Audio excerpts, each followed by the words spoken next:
Hey everyone, quick update for the week ending Friday, August 22nd. Hope everybody had a good week. Quick recap of the markets, and then we'll jump into my trades for the week. Starting with the S&P, obviously after the Jay Powell speak, huge surge today. S&P ended up 1.5%, almost 100 points higher. Not quite back up to all-time highs that we hit last week, but pretty close.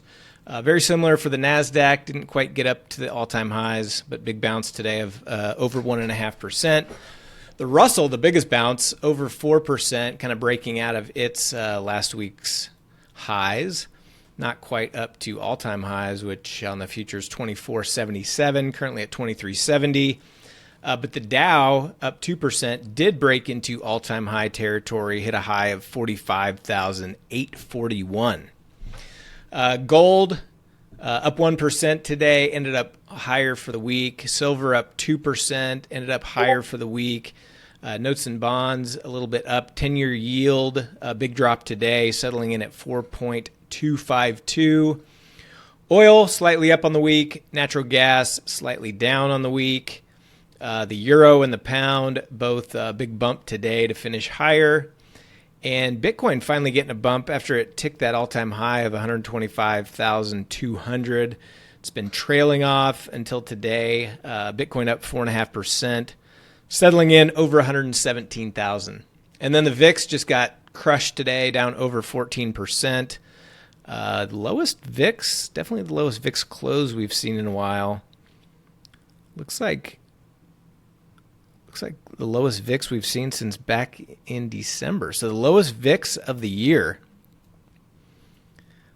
Down into the 14, settled in at 14.22. Yeah, we haven't seen that since 2024. Wow. All right, so volatility crushed. Okay, so that's the markets. Let me take a quick look at my trades. Ended up red for the week, down about 5,000.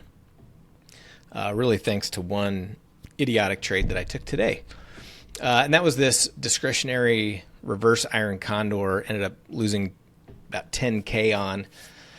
I did it after volatility got crushed, after the big push up. I was just, it's bigger size than I normally do on something like that because I just thought surely the market can move another 20 points and get out of this Rick range, and ended up just getting kind of stuck and holding until all the way to the bell and ended up taking a big loss. So kind of frustrating that I'll still let that creep in and happen every once in a while. That's probably my worst trade of the year, to be honest. But is what it is. I got to flush it, move on.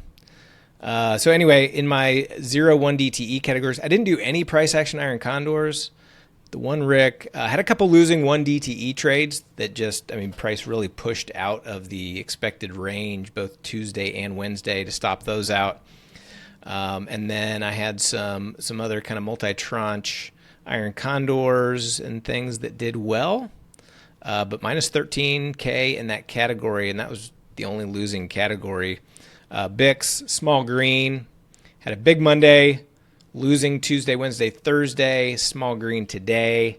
The DDB version, nice Monday, small red Wednesday, nice green Thursday. So 3,300 on those. So small green overall. Two Mahomes trades plus 32.20 on those. Calendars, just a couple tiny winners, plus $230. Transformers, 2 1 DTE iron condors, 1 hit minimum profit, 1 hit max. So plus 2,226 on those.